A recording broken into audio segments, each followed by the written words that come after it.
Kita kembali ke Mas Toto. Berkali-kali sebenarnya Mas Toto dalam kesempatan yang berbeda Prabowo ingin merangkul semua pihak baik itu dari 01 maupun 03. Tapi kalau dalam konteks rekonsiliasi ini apakah memang begitu alot Mas untuk Prabowo Gibran merangkul PDI Perjuangan? Apakah ada sekat di dalamnya Mas Toto? Ya, rekonsiliasi tadi saya sudah sebutkan ada dua makna dulu ya. Kalau rekonsiliasi 03 artinya rekonsiliasi terhadap Mas Ganjar sebagai seorang calon. Biasanya akan selesai ketika calon yang kalah menyatakan pengakuan kemenangan terhadap calon lainnya yang sudah ditetapkan oleh KPU dan nanti mungkin misalnya oleh MK. Dan biasanya sejarah membuktikan sepanas apapun proses akan berjalan dengan sendirinya. Di situ akan ada rekonsiliasi dengan sendirinya. Tapi terkait dengan PDI Perjuangan kan berbeda. Ini dalam konteks partai, ingin diajak masuk dalam konteks koalisi.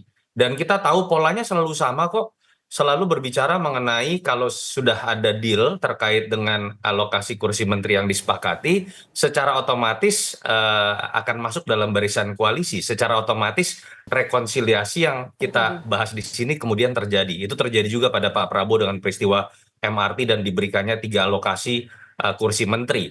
Nah, kalau ditanya peluangnya seperti apa, kita tahu pemegang kekuasaan terbesar di PDI Perjuangan terpusat hanya pada Ibu Mega dan di elected presiden itu hanya Pak Prabowo, bukan wapres gitu ya. Artinya memang kalau dibaca dari dua sosok ini sebetulnya tidak pernah ada konflik yang berlebihan, yang sifatnya personal yang bisa menjadi penghambat proses rekonsiliasi.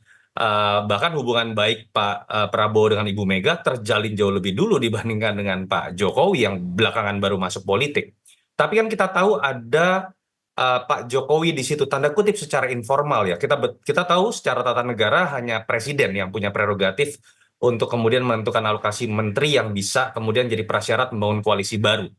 Akan tetapi kan kita tahu faktor Pak Jokowi ini akan menjadi sebuah kesepakatan informal yang kemudian akan menjadi penentu juga dalam pengambilan keputusan apakah partai baru boleh masuk atau tidak termasuk PDI di dalamnya. Dan yang menarik adalah kita tahu antara PDI Perjuangan, Ibu Mega dengan Pak Jokowi ada sejarah yang seperti belum selesai. Ada pertanyaan-pertanyaan kita belum tahu jawabannya sampai sekarang. Pak Jokowi masih kader PDI Perjuangan atau tidak misalnya. Lalu apakah di panggung belakang sebetulnya ada tetap komunikasi yang berjalan atau tidak antara Pak Jokowi dan keluarga dengan keluarga Teguh Umar misalnya. Hal-hal itu yang menurut saya menjadi pertanyaan terbesar ke depan ketika kita berbicara mengenai rekonsiliasi atau peluang masuknya PDI Perjuangan. Di sini kita bisa lihat gini, kalau Pak Prabowo mengambil langkah mendekati Ibu Mega tanpa persetujuan Pak Jokowi, di situ akan ada konstelasi baru yang menarik. Tapi kalau Pak Prabowo mendapatkan restu dari Pak Jokowi untuk mengajak Ibu Mega dan PDI Perjuangan masuk, itulah menurut saya makna rekonsiliasi terbesar, walaupun hanya di sisi elit, belum tentu itu akan mengakar sampai ke level konstituen. Oke, baik. Sekarang saya ingin menuju ke Mas Burhan. Mas Burhan, dengan kondisi yang kalau kita lihat agak complicated ya, Pak Prabowo dengan Ibu Mega nggak pernah ada masalah, hanya sebagai sebatas kompetitor dalam Pilpres sebelumnya juga demikian dan sekarang pun juga demikian begitu. Nah, kalau melihat kondisi ini, apalagi hari ini kita mendengar informasi ada wacana bahwa Pak Jokowi akan menjadi, kalau tidak salah nomenklaturnya namanya adalah Dewan Penasehat untuk Presiden. Akan seperti apa ini peluangnya bahwa semuanya bisa guyup satu kesatuan, baik 01, 02 dan 03 menjadi satu kesatuan? Kalau kita lihat peta pembentukan koalisi di Indonesia itu sangat ditentukan oleh hubungan personal, sama sekali tidak ditentukan oleh isu ideologis atau programatik. Jadi lebih pada hubungan chemistry personal, dan itu yang menjelaskan pembentukan koalisi di Indonesia, less ideological, more personality. Nah, pada titik ini itu ada isu yang masih belum tuntas antara Ibu Mega dengan Pak Jokowi. Tetapi lagi-lagi bukan berarti keduanya bisa bertemu meskipun tidak dalam waktu dekat gitu ya. Jadi saya melihatnya begini. Kalau misalnya Presiden Jokowi sudah menyelesaikan masa tugasnya sebagai kepala negara, kepala pemerintahan 20 Oktober 2024, itu sepertinya PDI Perjuangan masih membuka opsi untuk masuk dalam skenario koalisi Pak Prabowo setelah Pak Prabowo dilantik. Tetapi kalau misalnya setelah menjadi presiden Pak Jokowi masih memiliki relasi yang sangat baik dengan Pak Prabowo, mungkin itu akan membuat ya PD Perjuangan mengambil sikap wait and see lebih lama untuk mengambil keputusan masuk ke dalam koalisi.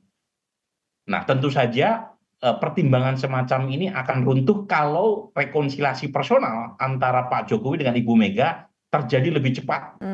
Dalam pengertian tidak ada masalah di antara keduanya, kemudian keduanya sepakat untuk membackup Pak Prabowo. Tetapi saya menduga kemungkinan ini agak kecil. Jadi saya melihat memang ada semacam hubungan problematik ya antara ketiga tokoh ya, antara Pak Prabowo yang ada di tengah, kemudian Pak Jokowi sebelah kanan, Ibu Mega di sebelah kiri. Nah, hubungannya sangat kompleks. Kalau Pak Prabowo dengan Pak Jokowi masih membangun relasi yang sangat baik, bahkan setelah Pak Jokowi menyelesaikan masa tugasnya sebagai presiden, dugaan saya PD Perjuangan akan komit ya sebagai partai oposisi. Tetapi kalau misalnya Pak Jokowi setelah menjadi presiden tidak punya partai politik dan PD Perjuangan punya posisi tawar yang tinggi karena meskipun suaranya turun 3%, tapi masih menang sebagai pemenang pileg dan ketua DPR, maka kemungkinan besar Ibu Mega akan membuka opsi untuk masuk.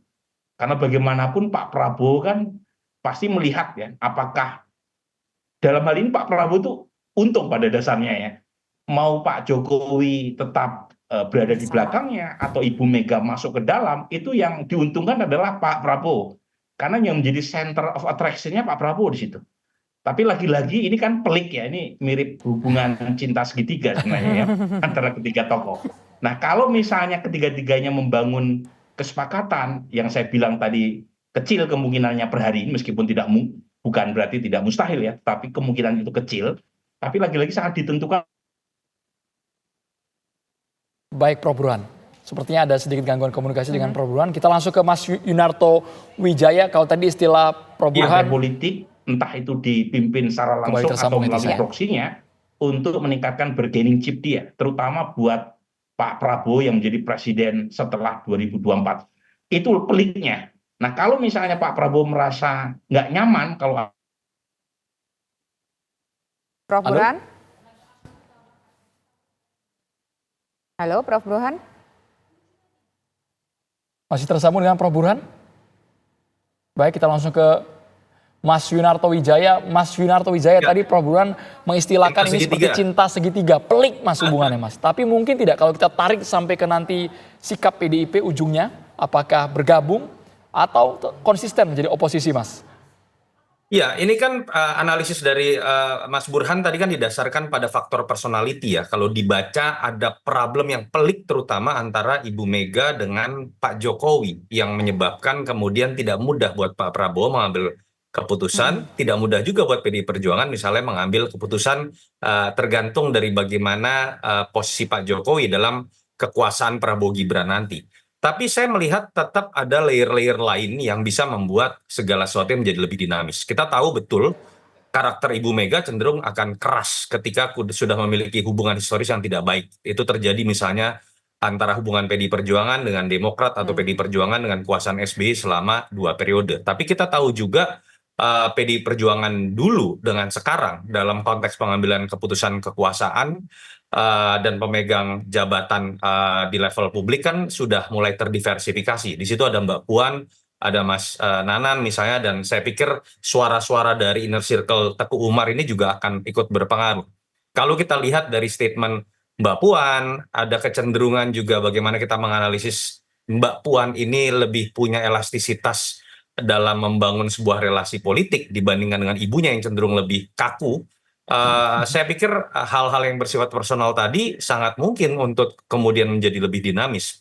Jadi saya sih masih melihat peluangnya katakanlah masih 50-50 di antara partai PDI Perjuangan untuk masuk tidak, terlepas di situ ada Pak Jokowi atau tidak. Memang yang harus dimaknai menjadi lebih menarik adalah kalau tadi Prof. Burhan sedikit sudah mengatakan kalau dalam waktu sebelum misalnya pelantikan 20 Oktober ada rekonsiliasi yang terjadi lebih dulu antara Ibu Mega dengan Pak Jokowi, dan itu kemudian akan menjadi makna dari masuknya PDI Perjuangan dalam barisan koalisi, bukan hanya dalam konteks politik dagang sapi atau mendukung kekuasaan, tapi makna rekonsiliasi yang lebih besar yang kita tahu menjadi konflik utama dari pemilu kemarin, yaitu terkait dengan Jokowi dengan Megawati. Oke, terakhir kita menuju ke Prof. Burhan, tadi sempat terpotong, lantas akan bagaimanakah ending dari cinta segitiga ini dalam tanda kutip, Prof? Iya, sebenarnya PD Perjuangan sudah mulai mengendurkan serangan frontalnya ya. Kalau kita lihat belakangan kan PD Perjuangan lebih mengarahkan sasaran tembaknya ke Pak Jokowi atau Mas Gibran, dan sama sekali tidak mengirimkan serangan atau pernyataan antagonistik ke Pak Prabowo. Dan jangan lupa ada gestur politik yang sangat kentara. Satu, isu hak angket sepertinya layu sebelum berkembang.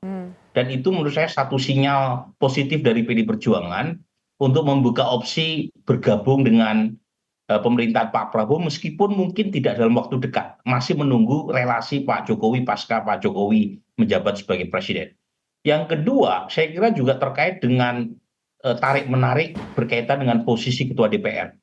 Jadi sepertinya PD Perjuangan mengendurkan serangannya juga karena masih berharap partai-partai pendukung Pak Prabowo tidak berpikiran untuk mengubah Undang-Undang MD3 yang membuat posisi Ketua DPR yang seharusnya dipegang oleh pemenang pemilu, yaitu PD Perjuangan, itu harus digantikan ke Golkar misalnya. Jadi dua itu saya kira, kalau misalnya dua kesepakatan ini diambil, meskipun koalisi tidak bisa dilakukan dalam waktu dekat, tapi minimal terjadi win-win antara PD Perjuangan dengan Gerindra. Karena kalaupun toh misalnya Undang-Undang MD3 diubah, itu yang untung juga bukan MD3, bukan Gerindra ya. Karena yang akan menikmati Ketua DPR kalau undang-undang itu dirubah kan Golkar. Ya, karena bagaimanapun kursi Golkar lebih banyak ketimbang Gerindra. Tapi di atas segalanya, Tisa, saya pribadi berharap PD Perjuangan tetap solid sebagai oposisi. Kalau misalnya Pak Prabowo ditetapkan sebagai pemenang dalam kasus PHPU di MK.